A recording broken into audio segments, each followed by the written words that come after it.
আমি আজকের মাহফিল থেকে স্পষ্ট বলতে চাই, এই বাংলার জমিনে ইসকন এদেরকে নিষিদ্ধ করা হবে না। যদি নিষিদ্ধ করা হয় তাহলে সামনে পরিস্থিতি আরো কঠিন হয়ে যাবে। আমরা বলতে চাই, এই ইসকনের যারা আছে বাংলাদেশ, সারা বাংলাদেশের মুসলমানদের উদ্দেশ্যে বলতে চাই, এবং যারা বাংলাদেশকে যারা ভালোবাসেন, আপনি যেই দলের হন, যেই মতের হন, আপনি যেই ধর্মের হন না কেন, আপনার রাষ্ট্রকে, আপনার জন্মভূমিকে যদি ভালোবাসেন, তাহলে এই ইসকন তাদেরকে প্রতিহত করতে হবে। কারা কারা রাজি হাত উঠায় দেখান তো দেখি। পৃথিবীতে কেউ স্থায়ী হয় না, হোক না সে ফেরাউন কিবা নমরুদ, কেউ ভাবে চিরকাল রয় না, কেউ ভাবে চিরকাল রয় না। পৃথিবীতে কেউ স্থায়ী হয় না, হোক না সে ফেরাউন কিবা নমরুদ, কেউ ভাবে চিরকাল রয় না, কেউ ভাবে চিরকাল রয় না। চলে যাই সব ছেড়ে যেতে হয়, মৃত্যু মানে না কোনো পরিচয়, ঠিক না বেঠিক? চলে যাই সব ছেড়ে যেতে হয়, মৃত্যু মানে না কোনো পরিচয়। সব রাজা মহারাজা আর মহাবীর, সব রাজা মহারাজা আর মহাবীর, কাউকে সে অবকাশ দেয় না। পৃথিবীতে কেউ স্থায়ী হয় না, হোক না সে হাসিনা কিবা মোদি, और কিবা নমরুদ, কেউ ভাবে চিরস্থায়ী রয় না, ঠিক না বেঠি? পৃথিবীতে কেউ স্থায়ীভাবে থাকতে পারবে? আল্লাহর হুকুম যখন হবে সকলকেই চলে যেতে হবে। কোথায়? অন্ধকার কবরে। যেটা বলেন কোথায়? অন্ধকার কবরে। কোরআন শুনবো কেন? এ কোরআন শোনার পরে মানার জন্য চেষ্টা করব। আর যদি কোরআনের পক্ষে আমরা থাকতে পারি, কোরআন যদি মানতে পারি, তাহলে যেতে পারবো কোথায়? জোরে বলেন, জান্নাতে। কেউ কি আছে বোকা মানুষ যে হুজুর আমি জান্নাত চাই না জাহান্নাম চাই? কেউ নাই। আল্লাহ পাক রব্বুল আলামিন বলেন, যারা আল্লাহর উপর ঈমান আনার পরে আল্লাহ সুবহানাহু ওয়া তাআলার যে হুকুম আহকামগুলো আছে এগুলোকে মেনে নিবে, আল্লাহ তাদেরকে নিজ কুদরতি হাত দ্বারা আল্লাহর জান্নাতে নিয়ে যাবে। সেই জান্নাত আমরা কে কে চাই? হাত উঠায় আল্লাহকে দেখান তো দেখি। লিল্লাহি তাকবীর, লিল্লাহি তাকবীর। কোরআন সুন্নাহ যেখানে, তাফসীর মাহফিল যেখানে, আল্লাহ কবুল করুন, আমিন। হাত নামাই। আল্লাহ পাক রব্বুল আলামিন বলেন, ও বানিয়ে দেখি কলোনি পাড়া এলাকার মুসলমানেরা, এই কোরআনী পথে যারা চলবে আল্লাহর উপর ঈমান আনার পরে, আল্লাহ পাক রব্বুল আলামিন সূরা বাকারার মধ্যে বলেন, ফাযকুরুনি আযকুরুকুম ওয়াশকুরুলি ওয়ালা তাকফুরুন। আল্লাহকে যদি স্মরণ করে বান্দা, আল্লাহও তাকে স্মরণ করবে। এরপর আল্লাহ বলছেন, আমি আল্লাহকে স্মরণ করলো, আমি আল্লাহ স্মরণ করলাম।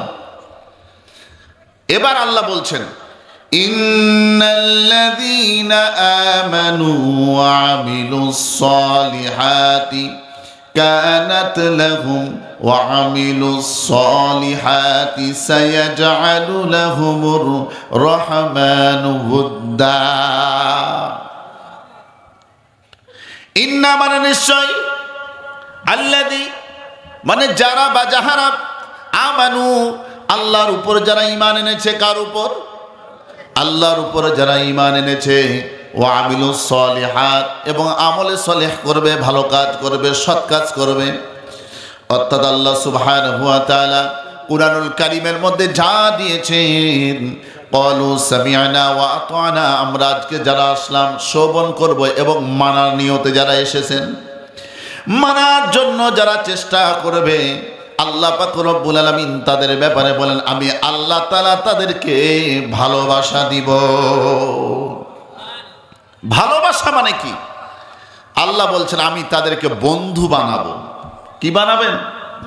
আল্লাহর বন্ধু হতে চাই? কথা বলেন, কথা বলেন। আল্লাহ কবুল করুন, বলুন আমিন। এবার আল্লাহ বলছেন আমার যারা বন্ধু হয়ে যাবে, নিঃসন্দেহে যারা এই তাফসির মাহফিলের আয়োজন করেছেন, অর্থ দিয়ে, শ্রম দিয়ে, বুদ্ধি দিয়ে, মেধা দিয়ে, যারা পরামর্শ দিয়ে, কষ্ট করে এই মাহফিলের, তাফসির মাহফিলের, কোরআনের মাহফিলের আয়োজন করেছে, নিঃসন্দেহে তারা আল্লাহর বন্ধু। কারণ কেউ আল্লাহর সাথে শত্রুতা করে কোরআনের মাহফিলের আয়োজন করতে পারে না।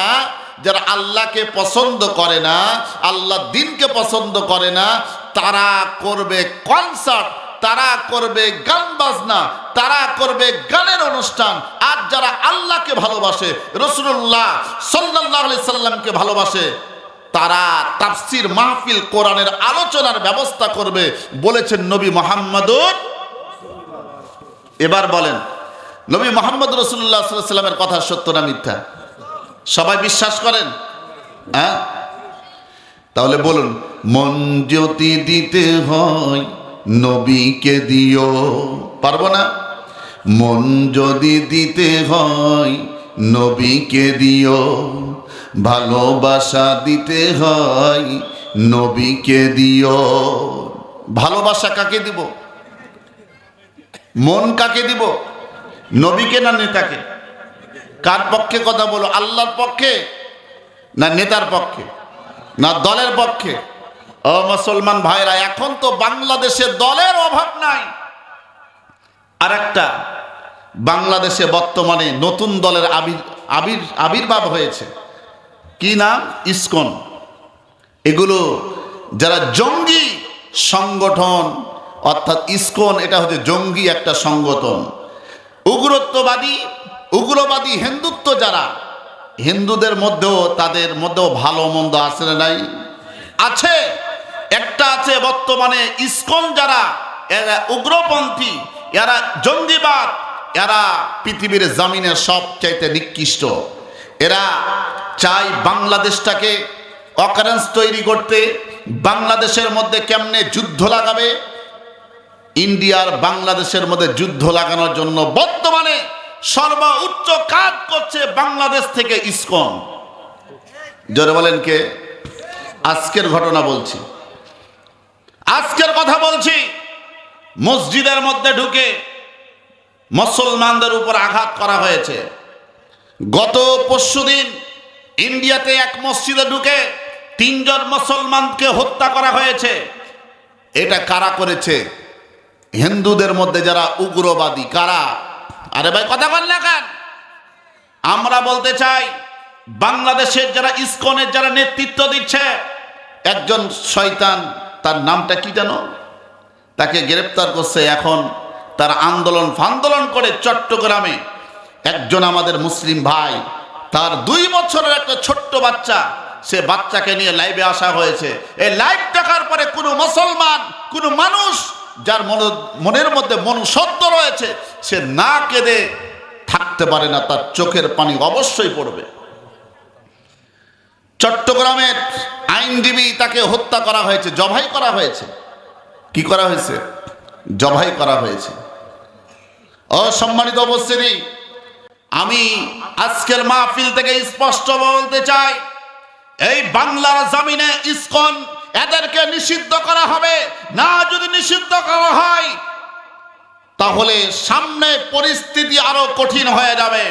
আমরা বলতে চাই এই ইসকনের যারা আছে, বাংলাদেশ, সারা বাংলাদেশের মুসলমানদের উদ্দেশ্যে বলতে চাই, এবং যারা বাংলাদেশকে যারা ভালোবাসেন, আপনি যেই দলের হন, যেই মতের হন, আপনি যেই ধর্মের হন না কেন, আপনার রাষ্ট্রকে, আপনার জন্মভূমিকে যদি ভালোবাসেন, তাহলে এই ইসকন তাদেরকে প্রতিহত করতে হবে। কারা কারা রাজি হাত উঠায়া দেখান তো দেখি। আল্লাহ কবুল করুন, আমিন। সম্মানিত উপস্থিতি, গভীর মনোযোগ দিবেন। এরা চাচ্ছে আবার পূর্বের জালেমকে বাংলাদেশে প্রতিষ্ঠা করার জন্য। এদের উদ্দেশ্য এটা। আর ইসকনের পক্ষে সাফাই গাচ্ছে ইন্ডিয়ার এই বিজেপি সংগঠন বা দল, অর্থাৎ মোদির দল।